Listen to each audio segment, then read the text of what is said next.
گاڑی اس بڑی سڑک پر دوڑ رہی تھی جو تقریباً سنسان تھی۔ ٹریفک نہ ہونے کے برابر تھا۔ اسٹیئرنگ پر دایاں ہاتھ رکھے اس نے بائیں ہاتھ کو منہ کے سامنے رکھ کر جمائی روکی اور نیند کے غلبے کو بھگانے کی کوشش کی۔ اس کے برابر کی سیٹ پر بیٹھی ہوئی امامہ بے آواز رو رہی تھی اور سالار اس بات سے باخبر تھا۔ وہ وقتاً فوقتاً اپنے ہاتھ میں پکڑے رومال سے اپنی آنکھیں پونچھتی اور اپنی ناک رگڑ لیتی اور پھر سامنے ونڈ اسکرین سے باہر سڑک پر نظریں جما کر رونا شروع کر دیتی۔ سالار وقفے وقفے سے اس پر اچٹکتی نظر ڈالتا رہا۔ اس نے امامہ کو کوئی تسلی دینے یا چپ کروانے کی کوشش نہیں کی تھی۔ اس کا خیال تھا کہ وہ خود ہی کچھ دیر آنسو بہا کر خاموش ہو جائے گی، مگر جب آدھا گھنٹہ گزر جانے کے بعد بھی وہ اسی رفتار سے روتی رہی تو وہ کچھ اکتانے لگا۔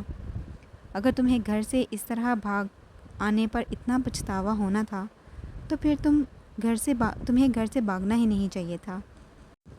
سالار نے خاموشی کو توڑتے ہوئے کہا۔ امامہ نے اس کی بات کا کوئی جواب نہیں دیا۔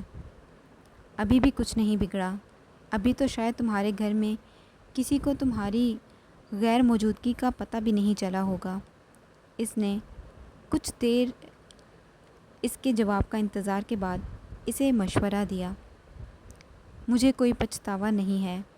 اس بار اس نے چند لمحے خاموش رہنے کے بعد قدرے بھرائی ہوئی آواز میں مگر مستحکم آواز میں کہا، تو پھر تم رو کیوں رہی ہو؟ سالار نے فوراً پوچھا۔ تمہیں بتانے کا کوئی فائدہ نہیں ہے۔ وہ ایک بار پھر آنکھیں پونچھتے ہوئے بولی۔ سالار نے گردن موڑ کر اسے غور سے دیکھا اور پھر گردن سیدھی کر لی۔ لاہور میں کس کے پاس جاؤ گی؟ پتہ نہیں۔ امامہ کے جواب پر سالار نے قدرے حیرانی سے اسے دیکھا۔ کیا مطلب؟ تمہیں پتہ نہیں ہے کہ تم کہاں جا رہی ہو؟ فی الحال تو نہیں۔ تو پھر آخر تم لاہور جا ہی کیوں رہی ہو؟ تو پھر اور کہاں جاؤں؟ تم اسلام آباد میں ہی رہ سکتی تھی۔ کس کے پاس؟ لاہور میں بھی تو کوئی نہیں ہے جس کے پاس تم رہ سکو، اور وہ بھی مستقل، جلال کے علاوہ۔ سالار نے آخری 3 لفظوں پر زور دیتے ہوئے گردن موڑ کر اسے دیکھا۔ اس کے پاس جا رہی ہو تم؟ کچھ دیر بعد اس نے قدرے چپتے ہوئے انداز میں کہا۔ نہیں، جلال میری زندگی سے نکل چکا ہے۔ سالار اندازہ نہیں کر سکا کہ اس کی آواز میں مایوسی زیادہ تھی یا افسردگی۔ اس کے پاس کیسے جا سکتی ہوں میں؟ تو پھر اور کہاں جاؤ گی؟ سالار نے ایک بار پھر تجسس کے عالم میں پوچھا۔ یہ تو میں لاہور جانے پر ہی طے کروں گی کہ مجھے کہاں جانا ہے، کس کے پاس جانا ہے، امامہ نے کہا۔ سالار نے کچھ بے یقینی کے عالم میں اسے دیکھا۔ کیا واقعی وہ نہیں جانتی تھی کہ اسے کہاں جانا تھا، یا پھر وہ اسے بتانا نہیں چاہتی تھی؟ گاڑی میں ایک بار پھر خاموشی چھا گئی۔ تمہارا فیانسی، کیا نام ہے اس کا؟ ہاں، اسجد، کافی اچھا ہینڈسم آدمی ہے۔ ایک بار پھر سالار نے ہی اس خاموشی کو توڑا۔ اور یہ جو دوسرا آدمی تھا، جلال، اس کے مقابلے میں تو کچھ بھی نہیں ہے۔ کچھ زیادتی نہیں کر دی تم نے اسجد کے ساتھ؟ امامہ نے اس کے سوال کے جواب میں کچھ نہیں کہا۔ وہ صرف سامنے سڑک کو دیکھتی رہی۔ سالار کچھ دیر گردن موڑ کر اس کے جواب کے انتظار میں اس کا چہرہ دیکھتا رہا، مگر پھر اسے احساس ہو گیا کہ وہ جواب دینا نہیں چاہتی۔ میں تمہیں سمجھ نہیں پایا۔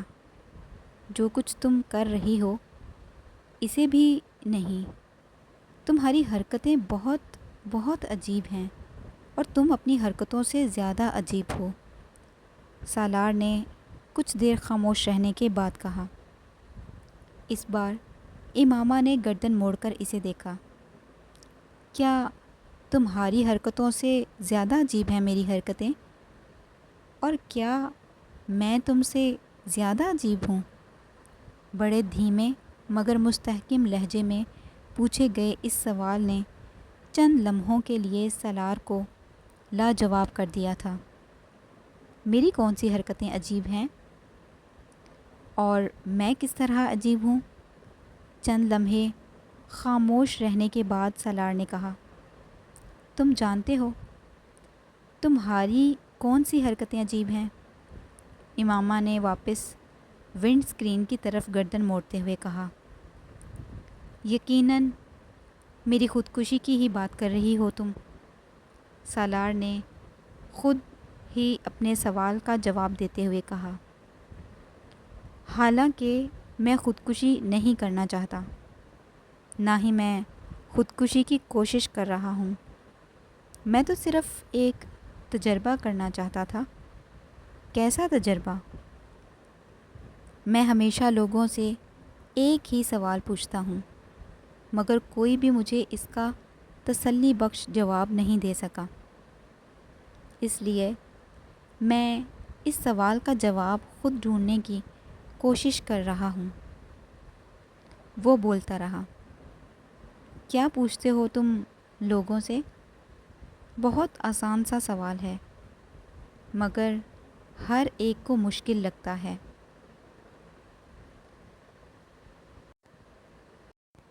What is next to ecstasy?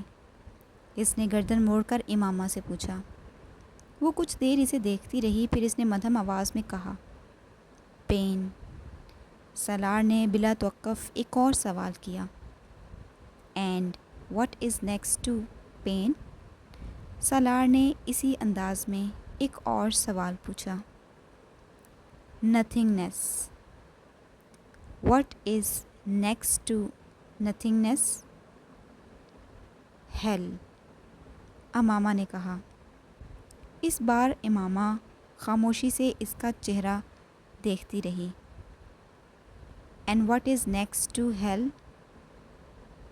سالار نے اپنا سوال دہرایا، what is next to hell? تمہیں خوف نہیں آتا؟ سالار نے امامہ کو قدرے عجیب سے انداز میں پوچھتے سنا۔ کس چیز سے؟ سالار حیران ہوا۔ ہیل، اس جگہ سے جس کے آگے اور کچھ بھی نہیں ہوتا، سب کچھ اس کے پیچھے ہی رہ جاتا ہے۔ معتوب اور مغضوب ہو جانے کے بعد باقی بچتا کیا ہے جسے جاننے کا تمہیں تجسس ہے؟ امامہ نے قدرے افسوس سے کہا، میں تمہاری بات نہیں سمجھ سکا۔ سب کچھ میرے سر کے اوپر سے گزرا ہے۔ سالار نے جیسے اعلان کرنے والے انداز میں کہا، فکر مت کرو، آ جائے گی۔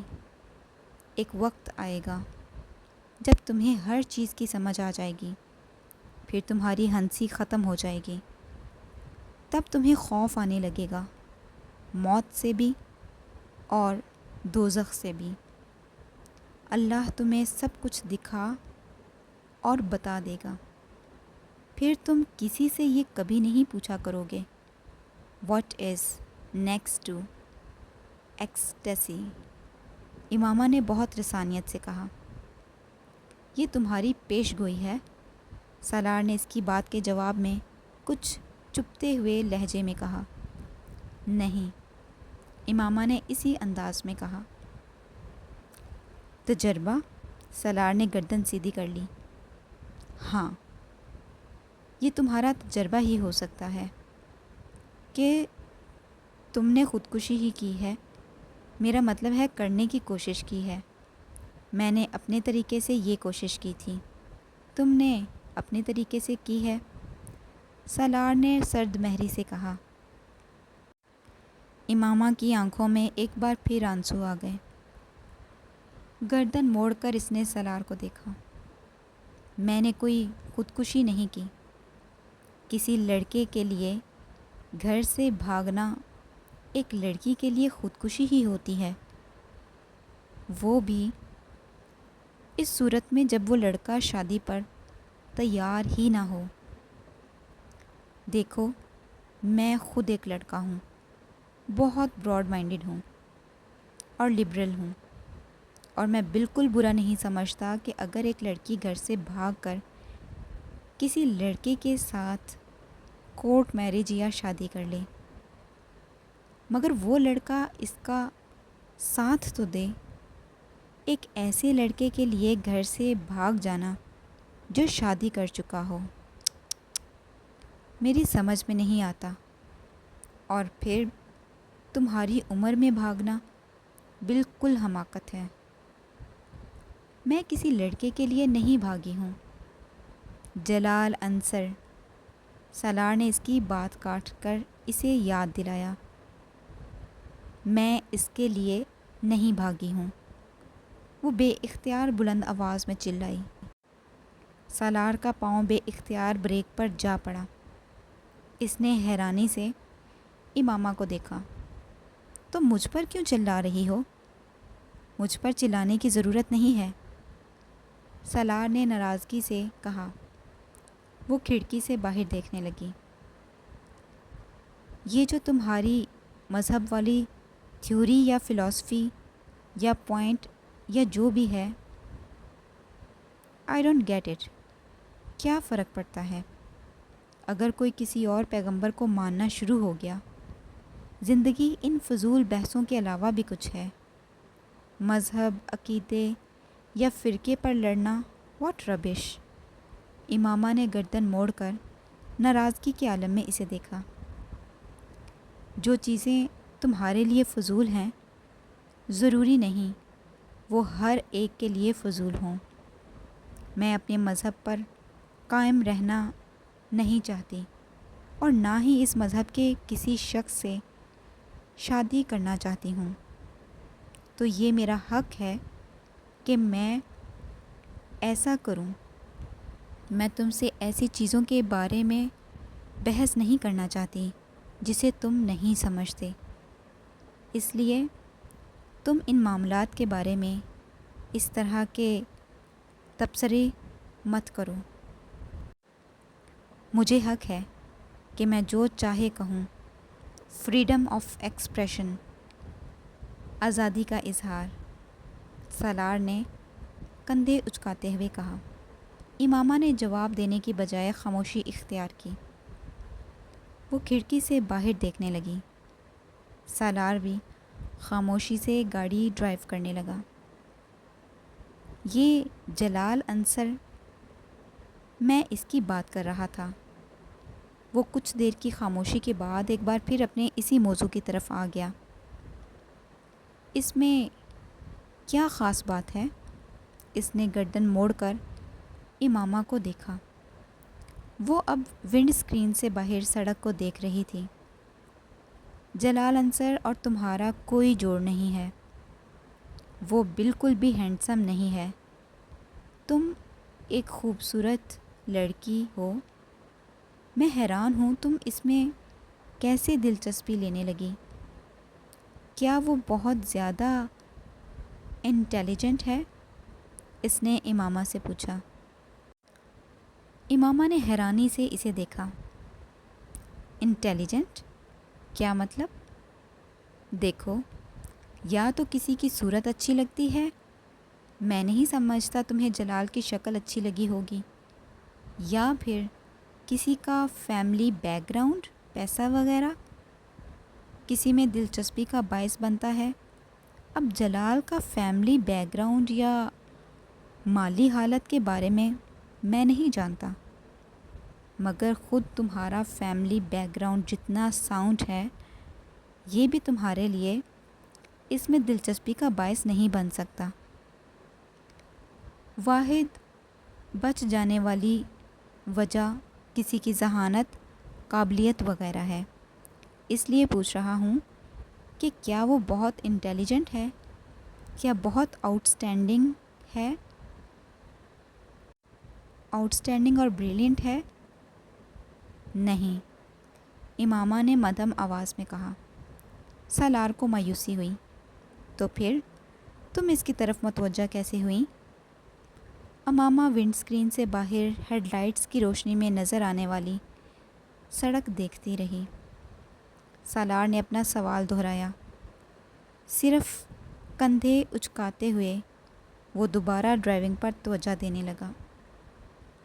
گاڑی میں ایک بار پھر خاموشی چھا گئی۔ وہ نعت بہت اچھی پڑھتا ہے۔ تقریباً 5 منٹ بعد خاموشی ٹوٹی تھی۔ ونڈ اسکرین سے باہر دیکھتے ہوئے مدھم آواز میں امامہ بولی، یوں بڑبڑائی تھی جیسے خود کلامی کر رہی ہو۔ سالار نے اس کا جملہ سن لیا تھا مگر اسے وہ ناقابل یقین لگا۔ کیا؟ اس نے جیسے تصدیق چاہی۔ جلال نعت بہت اچھی پڑھتا ہے، اسی طرح ونڈ اسکرین سے باہر جھانکتے ہوئے کہا، مگر اس بار اس کی آواز کچھ بلند تھی۔ بس آواز کی وجہ سے؟ سنگر ہے؟ سالار نے تبصرہ کیا۔ امامہ نے نفی میں سر ہلایا۔ پھر؟ بس وہ نعت ہی پڑھتا ہے اور بہت خوبصورت پڑھتا ہے۔ سالار ہنسا۔ تم صرف اس کے نعت پڑھنے کی وجہ سے اس سے محبت میں گرفتار ہوئیں؟ میں کم از کم اس پر یقین نہیں کر سکتا۔ امامہ نے گردن موڑ کر اس کی طرف دیکھا۔ تو مت کرو، تمہارے یقین کی کس کو ضرورت ہے؟ اس کی آواز میں سرد مہری تھی۔ گاڑی میں ایک بار پھر خاموشی چھا گئی۔ فرض کرو یہ مان لیا جائے کہ تم واقعی اس کے نعت پڑھنے سے کچھ متاثر ہو کر اتنا آگے بڑھ گئیں، تو یہ تو کوئی زیادہ پریکٹیکل بات نہیں ہے۔ باربرا کارٹلینڈ کے ناول والا رومانسی ہو گیا یہ تو، اور تم ایک میڈیکل کے اسٹوڈنٹ ہو کر اتنا اممیچور ذہن رکھتی ہو۔ سالار نے بے رحمی سے تبصرہ کیا۔ امامہ نے ایک بار پھر گردن موڑ کر اسے دیکھا۔ میں بہت میچور ہوں، بہت زیادہ۔ پچھلے 2-4 سالوں میں مجھ سے زیادہ پریکٹیکل ہو کر کسی نے چیزوں کو نہیں دیکھا ہوگا۔ میری رائے محفوظ ہے۔ ہو سکتا ہے تمہارا پریکٹیکل ہونا میرے پریکٹیکل ہونے سے مختلف ہو۔ اینی وے، میں جلال کی بات کر رہا تھا۔ وہ جو تم کو نعت وغیرہ کا ذکر کر رہی تھیں، اس کی بات۔ بعض چیزوں پر اپنا اختیار نہیں ہوتا، میرا بھی نہیں ہے۔ اس بار امامہ کی آواز میں شکستگی تھی۔ میں پھر بھی تم سے اتفاق نہیں کرتا۔ ہر چیز اپنے اختیار میں ہوتی ہے، کم از کم اپنی فیلنگز، ایموشنز اور ایکشنز پر انسان کو کنٹرول ہوتا ہے۔ ہمیں پتہ ہوتا ہے کہ ہم کس شخص کے لیے کس طرح کی فیلنگز ڈیولپ کر رہے ہیں، کیوں کر رہے ہیں، اس کا بھی پتہ ہوتا ہے۔ اور جب تک ہم باقاعدہ ہوش و حواس میں رہتے ہوئے ان فیلنگز کو ڈیولپ نہیں ہونے دیتے، وہ نہیں ہوتیں۔ اس لیے یہ نہیں مان سکتا کہ ایسی چیزوں پر اپنا کنٹرول ہی نہ ہو۔ اس نے بات کرتے ہوئے دوسری بار امامہ کو دیکھا اور اسے احساس ہوا کہ وہ اس کی بات نہیں سن رہی تھی۔ وہ پلکیں جھپکائے بغیر ونڈ اسکرین کو دیکھ رہی تھی، یا شاید ونڈ اسکرین سے باہر دیکھ رہی تھی۔ اس کی آنکھیں متورم تھیں اور اس وقت بھی ان میں نمی نظر آ رہی تھی۔ وہ ذہنی طور پر کہیں اور موجود تھی۔ کہاں، یہ وہ خود نہیں جان سکتا تھا۔ اسے وہ ایک بار پھر ایب نارمل لگی۔ بہت دیر تک خاموشی سے گاڑی ڈرائیو کرتے رہنے کے بعد سالار نے قدرے اکتا کر ایک بار پھر اسے مخاطب کیا۔ نعت پڑھنے کے علاوہ اس میں اور کون سی کوالٹی ہے؟ اس کی آواز بلند تھی۔ امامہ بے اختیار چونک گئی۔ نعت پڑھنے کے علاوہ اس میں اور کیا کوالٹی ہے؟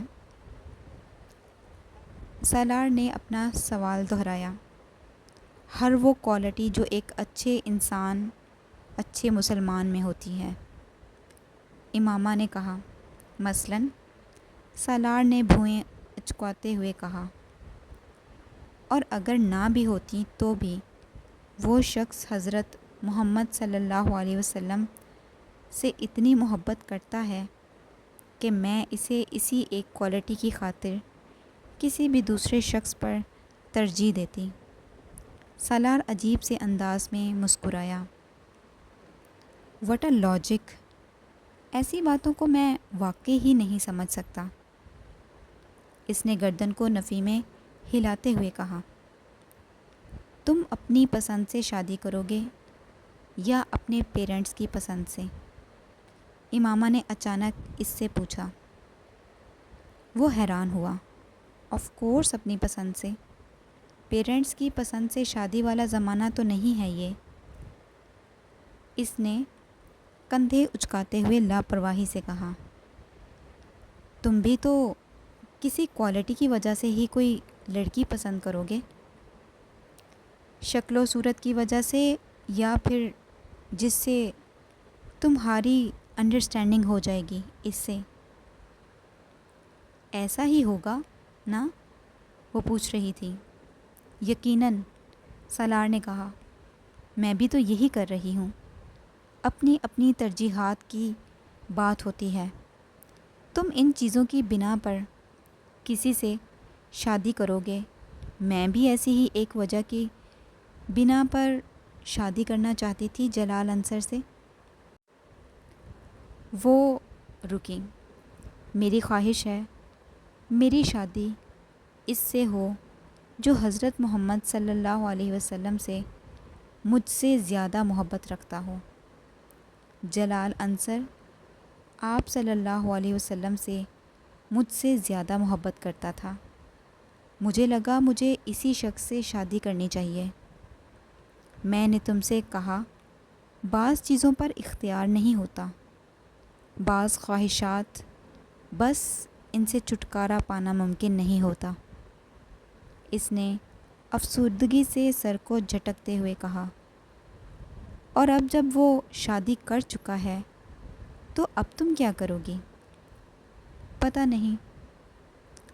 تم ایسا کرو کہ تم کسی اور نعت پڑھنے والے کو ڈھونڈ لو، تمہارا مسئلہ حل ہو جائے گا۔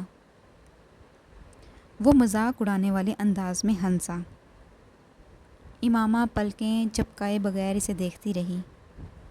وہ سفاکی کی حد تک بے حس تھا۔ اس طرح کی کیوں دیکھ رہی ہو تم؟ میں مذاق کر رہا ہوں۔ وہ اب اپنی ہنسی پر قابو پا چکا تھا۔ امامہ نے کچھ کہنے کی بجائے گردن موڑ لی۔ تمہیں تمہارے فادر نے مارا ہے؟ سالار نے پہلے کی طرح کچھ دیر خاموش رہنے کے بعد بولنے کا معمول جاری رکھا۔ تمہیں کس نے بتایا؟ امامہ نے اسے دیکھے بغیر کہا۔ ملازمہ نے، سالار نے اطمینان سے جواب دیا۔ بیچاری یہ سمجھ رہی ہے کہ تم جو یہ شادی سے انکار کر رہی ہو وہ میری وجہ سے کر رہی ہو، اس لیے اس نے مجھ تک تمہاری حالت زار بڑے دردناک انداز میں پہنچائی تھی۔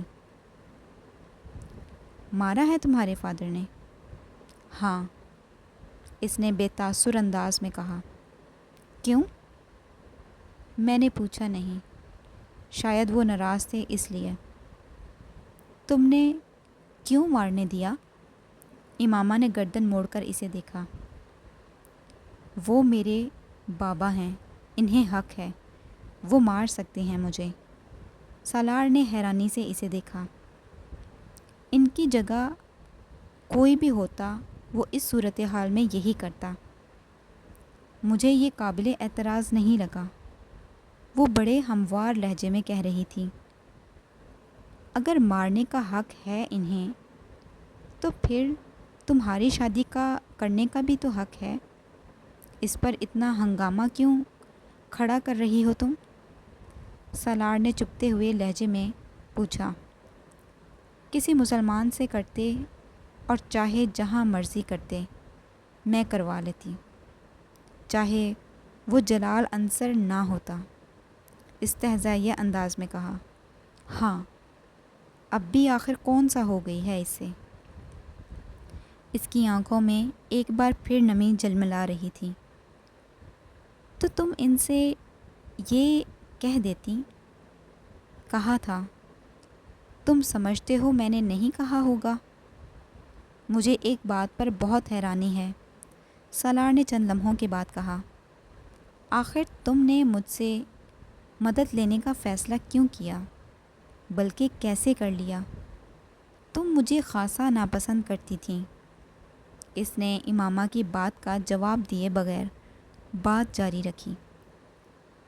میرے پاس تمہارے علاوہ دوسرا کوئی آپشن تھا ہی نہیں، امامہ نے مدھم آواز میں کہا۔ میری اپنی کوئی فرینڈ اس طرح میری مدد کرنے کی پوزیشن میں نہیں تھی جس طرح کوئی لڑکا کر سکتا تھا۔ اسجد کے علاوہ میں صرف جلال اور تم سے واقف تھے، اور سب سے قریب ترین صرف تم تھے جس سے میں فوری رابطہ کر سکتی تھی، اس لیے میں نے تم سے رابطہ کیا۔ وہ مدھم آواز میں رک رک کر بولتی رہی۔